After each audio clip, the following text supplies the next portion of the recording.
गांव में सरला अपने बेटे मोहन के साथ रहती थी। मोहन की अब शादी की उम्र हो चुकी थी, इसलिए सरला उसके लिए लड़की ढूंढने की तैयारी करने लगी। लेकिन सरला की एक खास इच्छा थी।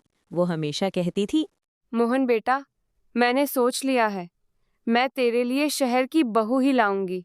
उसे लगता था कि शहर की बहू आने से घर की इज्जत और बढ़ेगी। इसी बीच सरला को अपनी बचपन की सहेली लता याद आती है, जो अब शहर में रहती थी। लता की एक बेटी थी, रिया। सरला और लता मिलती हैं और दोनों परिवारों की सहमति से मोहन और रिया का रिश्ता तय हो जाता है। कुछ ही दिनों में रस्मों रिवाजों के साथ दोनों की शादी भी हो जाती है। मुंह दिखाई के दिन गांव की सभी औरतें सरला के घर इकट्ठा हो जाती हैं। जब रिया का चेहरा सबके सामने आता है तो सब हैरान रह जाते हैं। सब उसकी खूबसूरती की तारीफ करने लगते हैं और कहते हैं, सरला, तू सच में बहुत भाग्यशाली है। तेरी बहू तो लाखों में एक है। रिया के आने से सरला की इज्जत गांव में और भी बढ़ जाती है। लेकिन धीरे धीरे शहर की बहू के कारण घर में परेशानियां शुरू हो जाती हैं। रिया को गांव का साधारण जीवन पसंद नहीं आता। वो कहने लगती है कि घर को पूरी तरह बदलना होगा।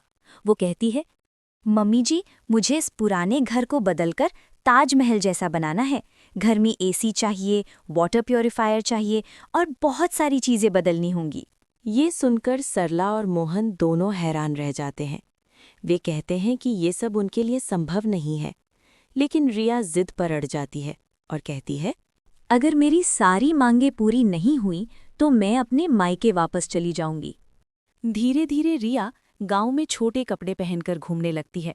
गांव के लोग उसकी आलोचना करने लगते हैं। सरला को ये सब बहुत बुरा लगता है और वो रिया को समझाने की कोशिश करती है, लेकिन रिया किसी की बात नहीं सुनती। मोहन और सरला दोनों बहुत परेशान हो जाते हैं। आखिरकार एक दिन मोहन और सरला रिया के सामने कुछ कागज रखते हैं। रिया खुश होकर सोचती है कि ये प्रॉपर्टी के कागज होंगे, लेकिन जब वो कागज उठाकर देखती है तो वो तलाक के कागज होते हैं। मोहन कहता है, तुमने हमारे परिवार की इज्जत और मान सम्मान की कद्र नहीं की। तब सरला को अपनी गलती का एहसास होता है कि सिर्फ शहर की लड़की होने से कोई अच्छी बहू नहीं बन जाती। असली अच्छी बहू वही होती है जो अपने परिवार को प्यार और सम्मान दे। रिया तलाक के कागजों पर साइन करके चली जाती है।